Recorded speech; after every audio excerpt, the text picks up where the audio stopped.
সৈয়দনা আদম পৃথিবীতে আসলেন, এসে থাকতে শুরু করলেন। দিন গড়িয়ে রাত আসে, মাস গড়িয়ে বছর আসে, বছর যায় বছর আসে। ঠিক 940 বছর পর মালাকুল মাউত আদম আলাইহিস সালামের কাছে আসলেন, বললেন আনা মালাকুল মাউত উকিলা বিকুম, আপনাদের জন্য আল্লাহ আমাকে বানিয়েছে রূহ কবজ করতে। ও আদম, আবুল বাশার, পৃথিবীর প্রথম মানব, প্রথম নবী, আপনার সময় শেষ, রেডি হন। কি হন? খেলা শুরু হবে, এখনই রূহ কবজ করে নিয়ে যাব। সৈয়দনা আদম বলে, এখন আসছো কেন? আমার আরো 60 বছর বাকি আছে। মালাকুল মাউত বলে, না, আপনি রূহের জগতে আল্লাহর কাছে আপনার সন্তান দাউদকে কয় বছর দিয়েছিলেন? 60 বছর। এজন্য 940 বছর আপনার জন্য লেখা। আমি এখন আপনার রূহ কবজ করতে চাই। সৈয়দনা আদম বলে, আমি মানি না, আমি কাউরে দেই নাই। 60 বছর আমি দেই নাই, আমি আরো বাঁচবো, আমি আরো বাঁচবো, 60 বছর আমি বাঁচবো, আমি দেইতেই নাই। মিয়া যাও। মালাকুল মাউত আল্লাহর যে বলে, আল্লাহ দেয় নাই বলে, আসলে ভুলে গেছে। আসলে আফাতুল ইলমি আন নিসিয়ান, মানুষ ভুলে যায়, মানুষ বড্ড ভুলে যায়। আমরা অনেক সময় খাইয়াও কই খাই নাই। অনেক কিছু আপনি দিছিলেন কিন্তু ভুলে যাই, গলার নিচ দিয়ে নামার পরে কই তুমি কিচ্ছু দাও নাই। আছে না নাই? নাসিয়া আদম ফানাসিয়া বানু, আদম আলাইহিস সালাম ভুলে গেছেন, তাই আমরাও ভুল করি, ঠিক কি না? এজন্য আমাদের নেতারাও বলে এটা দেব ওটা দেব, নির্বাচনের পর সব ভুলে যায়। আছে না নাই? ওই যে আদম আলাইহিস সালাম ভুলছে, আমরাও ভুলে যাই। ওনাদের দোষ কি? ভুলে যায়, বেমালুম ভুলে যায়। আল্লাহ বললেন, মালাকুল মাউত আর জোরাজুরি করো না। 940 নয়, ঠিক 1000 বছর পরে আদমের কাছে যাবা। আমি আমার আদমের ভাগ্যে এই জিনিসটাই রেখে দিয়েছিলাম রে মালাকুল মাউত। আমি আগ থেকে এটাই রেখেছি, আমি জানতাম সে ভুলে যাবে। চিল্লায় এখন সুবহানাল্লাহ। তার মানে পৃথিবীর সবচাইতে লম্বা মানুষ, 60 হাত লম্বা, এত শক্তিশালী আদম আলাইহিস সালাম শ্রীলঙ্কাতে প্রথম নেমেছিলেন। এক লাফ দিলে আধা মাইল চলে যাইতেন। সুবহানাল্লাহ। কি লম্বা মানুষ। আদম আলাইহিস সালাম চলে গেলেন, ওনার পরের নবী ইদ্রিস আলাইহিস সালাম, উনি মরে নাই। ইদ্রিস আলাইহিস সালাম মরছে, কে বলছে? উনিও মরেছেন। তবে ওনার মৃত্যুর আজীব এক ঘটনা আছে, অনেক লম্বা কথা। এক ফেরেশতার সাথে ওনার বন্ধুত্ব হয়েছিল, বলেছিলেন আমি আকাশ দেখতে চাই, আল্লাহর কাছে অনুমতি চাই। আল্লাহ বলল ঠিক আছে, ইদ্রিসকে আকাশে ঘুরাও। প্রথম আকাশে ঘুরলেন, দ্বিতীয় আকাশে ঘুরলেন, তৃতীয় আকাশে ঘুরলেন, চতুর্থ আকাশে ঘুরলেন। ইন দ্য মিন টাইম চতুর্থ আসমানে মালাকুল মাউত পৃথিবীর দিকে নেমে আসছিল। ওই ফেরেশতা বলে, মালাকুল মাউত আপনি কই যান? মালাকুল মাউত বলে, একটু আগে আল্লাহ ফরমান জারি করেছে, চতুর্থ আসমানে আমার নবী ইদ্রিসের রূহ কবজ করো। সুবহানাল্লাহ। আমি বললাম, আল্লাহ আপনার পাঠানো নবী সৈয়দনা ইদ্রিস থাকে দুনিয়ায়, চতুর্থ আসমানে পামু কই? আল্লাহ কয় কথা নাই, দৌড় দে। আমি দৌড় দিলাম, এসে দেখি ইদ্রিস আলাইহিস সালাম এখানে রেডি। সুবহানাল্লাহ। ওয়া রাফা'নাহু মাকানান আলিয়্যা। ইদ্রিস আলাইহিস সালামের রূহ কবজ দুনিয়ায় হয় নাই, চতুর্থ আকাশের মধ্যে হয়েছে। একটু চিৎকার করে পড়বেন সুবহানাল্লাহ। এরপরে সুলাইমান আলাইহিস সালাম, উনি তো মরে নাই, মরছে। উনি জিন চালাইতো, উনিও মরবে। শক্তিশালী একজন নবী ছিল। উনি মালাকুল মাউতকে বলেছিলেন, মালাকুল মাউত আমার মৃত্যুর সুয়াইয়া, সামান্য কিছু আগে আমারে বইলো, আমার একটা কাজ আছে। মালাকুল মাউত মৃত্যুর কিছু সময় আগে এসে বলল, সুলাইমান টাইম ইজ আপ, সময় শেষ, অল্প কিছু সময় বাকি, কি করবেন করেন। সাইয়েদনা সুলাইমান জিনদেরকে ডাকলো, ও জিনেরা, বিশাল একটা প্রজেক্ট আছে, প্রজেক্টে কাজ শুরু করো। আর কিছু জিনকে বলল, চারদিকে গ্লাস ফিটিং করা একটা রুম বানাও। সাইয়েদনা সুলাইমান আলাইহিস সালাম গ্লাস ফিটিং করা রুমের ভেতরে ঢুকলেন। এই রুমে ঢুকার দরজা নাই, হাতে একটা লাঠি নিলেন। কি নিলেন? লাঠির মধ্যে ভর করে দাঁড়িয়ে রইলেন আর জিনদের দিকে তাকিয়ে রইলেন। জিনেরা এত বদমাশ ছিল, সাইয়েদনা সুলাইমান দাঁড়িয়ে না থাকলে কাজ করতো না। ছিল ফাঁকিবাজ। কি ছিল? দাঁড়ায় না থাকলে আজও লোকজন কাজ করতে চায় না, ঠিক কিনা? মালিক দাঁড়ায় থাকলে ঠিকই কাজ হয়ে যায়। সুলাইমান আলাইহিস সালাম লাঠির মধ্যে ভর দিয়ে দাঁড়িয়ে রইলেন আর বললেন কাজ করো। জিনেরাও কাজ শুরু করলো। ওদিকে মালাকুল মাউত এসে বলে, ও সুলাইমান সময় তো শেষ। সুলাইমান বলে, সমস্যা নাই, রূহ কবজ করো। উনি লাঠির মধ্যে ভর দিয়ে দাঁড়িয়ে রইলেন। গ্লাস ফিটিং করা রুমের ভিতরে কোরআন সাক্ষী। মালাকুল মাউত ওইভাবে লাঠিতে ভর দেওয়া অবস্থায়, দাঁড়ানো অবস্থায় সাইয়েদনা সুলাইমান আলাইহিস সালামের রূহ কবজ করে নিলেন। উনি এমন ভাবে দাঁড়িয়েছেন, রূহ চলে গেল, লাশ হয়ে দাঁড়িয়ে রইলেন। লাঠির মধ্যে দাঁড়িয়ে আছেন, জমিনের মধ্যে লুটিয়ে পড়ে নাই। সুবহানাল্লাহ। জিনগুলো দূর থেকে ভাবলো বস তো দাঁড়ায় আছে। কে দাঁড়ায় আছে?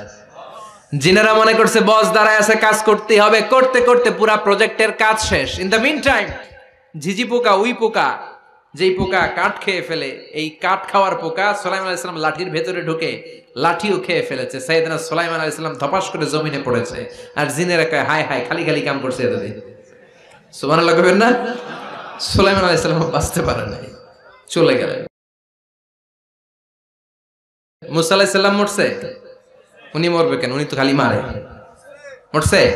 এক থাপ্পড়ে ফেরাউনের বাবুর্চি নাই। মুখের আগে হাত চলতে কয়েকজন, এর মধ্যে মুসা আলাইহিস সালাম আছে না নাই? মালাকুল মাউত মানুষের আকৃতিতে অনুমতি না নিয়ে ঘরের ভেতরে ঢুকে গেল। ঢুকে বলে আনা মালাকুল মাউত, আমি মৃত্যুর ফেরেশতা। তো কি চাও? জিতু আন আকবাদা রূহাক, আপনার রূহ কবজ করতে আসছি। কিন্তু মুসা আলাইহিস সালাম দেখতেছেন দিব্য একজন মানুষ, কি দেখে? আবার সালাম দেয় নাই, অনুমতি নিয়েও ঢুকে নাই। অমিয়া অনুমতি নিয়ে ঘরে ঢোকার দরকার আছে না নাই? মুসা আলাইহিস সালামের মেজাজ বড় গরম।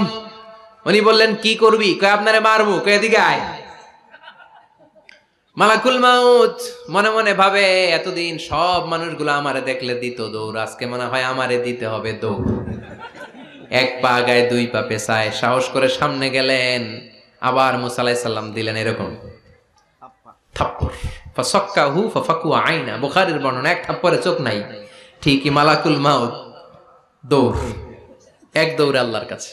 আল্লাহ বললেন রাখো, এটা মুসা আলাইহিস সালাম, তার মেজাজ বড্ড গরম, আমাকে কথা বলতে হবে। আল্লাহ বললেন মুসা, বুখারীর বর্ণনা, গরুর পিঠের উপর হাত রেখে দাও।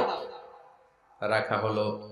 তোমার হাতের নিচে গরুর যত পশম, প্রত্যেক পশমের বিনিময়ে এক এক বছর করে হায়াত বাড়িয়ে দিলাম।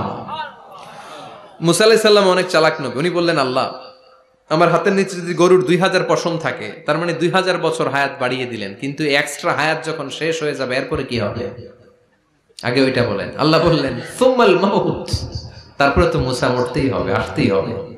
সাইয়েদনা মুসা আলাইহিস সালাম বললেন ফাল আনা, তাহলে আর দেরির দরকার নাই, এখনই আমি আপনার কাছে চলে যেতে চাই। মালাকুল মাউত মুসা আলাইহিস সালামের রূহ নিয়ে উড়াল দিলেন। সুবহানাল্লাহ। বাঁচতে পারছে?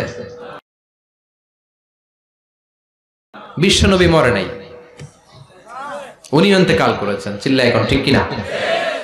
ইন্তেকালের আগে বিশ্বনবী প্রচন্ড অসুস্থ হলেন। মা আয়েশারে ডেকে বললেন, আয়েশা মনে হয় আমি বাঁচবো না। ওই যে খায়বার বিজয়ের দিন, খায়বার দুর্গ বিজয় করার পরে এক ইহুদি মহিলা আমার দাওয়াত দিয়েছিল। ওই দাওয়াত খেতে যাওয়ার পরে গোশতের মধ্যে বিষ মাখানো হয়েছিল রে আয়েশা। ওই বিষ মাখানো খাসির গোশত খেয়ে যে ব্যথা আমার পেটে উঠেছিল, আজ আবার সেই ব্যথা উঠেছে। বিশ্ব নবী ওই বিষ খাওয়ানো গোশতের কারণে ইন্তেকাল করেছেন। তার মানে বিশ্ব নবী শাহীদ।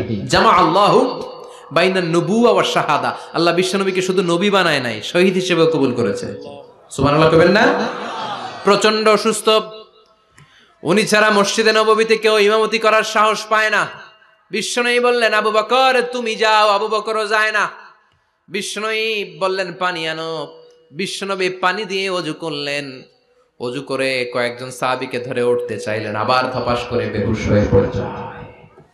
বিশ্বনবী উঠতে পারে না। আবার বললেন ঠান্ডা পানি আনো। পানির ভেতরে বিশ্বনবী দুই হাত ঢুকিয়ে দিয়ে ঠান্ডা ভিজা হাত দিয়ে চেহারার মধ্যে মাসে করলেন আর বললেন ইন্নালিল মাউতিলা সাকারাত, হায়রে মৃত্যুর কি যন্ত্রণা, হায়রে মৃত্যুর যে কি কষ্ট। ও মিয়া, বিশ্বনবী যদি মৃত্যুর কষ্টে কাতরায়, আমাদের অবস্থা কি? আমাদের নসিবে কি আছে? আল্লাহ তুমি বাঁচাও, পড়ে না আমি। বিশ্বনবী কাঁদছেন, সাহাবারা একের পর এক দেখতে আসে, কান্নার রোল পড়ে গেল চারদিকে। বিশ্বনবীর কলিজার টুকরা নয়নের পুটুলি সাইয়্যিদাতুনা ফাতিমা বিশ্বনবীর কান্না সহ্য করতে পারে না। বিশ্বনবীকে ধরে ফাতিমা, সাইয়্যিদাতুনা ফাতিমা বিলাপ করা শুরু করে দিলেন, চিৎকার দিয়ে কান্নাকাটি শুরু করে দিলেন আর বললেন ওয়া কুরবা আবা, ওয়া কুরবা আবা, হায় হায় আমার বাবার কি কষ্ট, আহা আমার বাবার কি কষ্ট হচ্ছে। বিশ্বনবী বললেন ফাতেমা তুমি কেঁদো না, আমার কষ্ট আজকের পরে আর থাকবে না। আজকে তোর বাবার সব কষ্ট বন্ধ হয়ে যাবে। কি যেন কানে কানে বললেন, ফাতেমা আরো কেঁদে দিল। আবার কানে কানে কি যেন বললেন, ফাতেমা হেসে দিল। বিশ্বনবীর ইন্তেকালের অনেক পর মা আয়েশার কাছে ফাতেমা বললেন, আমি যখন প্রথমে কেঁদেছিলাম আব্বা বলেছিল আমি আর বাঁচব না রে ফাতেমা। আবার কানে কানে একটা কথা বলার পরে হেসেছিলাম, আব্বা বলেছিল আমার পরে আমার পরিবার বর্গের মধ্য থেকে সর্বপ্রথম তোমার সাথে আমার দেখা হয়ে যাবে রে ফাতেমা। অল্প কয়েক মাসের ব্যবধানে সাইয়েদাতুনা ফাতেমা উনিও ইন্তেকাল করলেন। বিশ্বনবী শোয়া থেকে উঠতে পারে না। এক সাহাবীকে দেখলেন মেসওয়াক করছে। বিশ্বনবী মেসওয়াকের দিকে তাকিয়ে রইলেন। বিশ্বনবীর নিথর দেহটা পড়ে আছে। আয়েশারা যে বলবে আয়েশা মেসওয়াক দাও, বলতে পারে না। মা আয়েশা বুঝতে পেরে মেসওয়াক আনলেন, বিশ্বনবীকে মেসওয়াক করিয়ে দিলেন। এবার বিশ্বনবী বললেন, ও আবু বকর শোনো, আল্লাহ আমাকে অপশন দিয়েছে। কি দিয়েছে? আল্লাহ বলেছে নবী আজীবন থাকতে চাইলে থাকেন, আর আসতে চাইলে চলে আসেন। আমি থাকতে না চেয়ে আল্লাহর কাছে চলে যাওয়ার ইচ্ছা করলাম। সাইয়েদনা আবু বকর কান্না জুড়ে দিলেন। বিশ্বনবী বললেন, আসসালাত আসসালাত, ও আমার উম্মতেরা নামাজ তরক করো না। ইন্তেকালের আগে বললেন নামাজ ছেড়ে দিও না। আর বললেন ওয়ামা মালাকাত আইমানুকুম, তোমাদের অধীনস্থ কর্মচারীদের সাথে খারাপ আচরণ করো না। ঘাম শুকানোর আগে পয়সা দিয়ে দিও। আর হাত দুটো উঁচু করে বললেন আল্লাহুম্মা ইলার রাফিকিল আলা, ও আল্লাহ আমি আপনার কাছে যেতে চাই। এই কথাটা বলে বিশ্বনবীর হাত দুইটা ধপাস করে জমিনে পড়ে গেল। বিশ্বনবীও চলে গেলেন। থাকতে পেরেছে কেউ? চিল্লায় বলেন। এজন্য আমরা আল্লাহর কাছে ঈমানি মৃত্যু চাই। কি মৃত্যু? আমরা উত্তম মৃত্যু চাই। চিল্লায় বলেন কি মৃত্যু?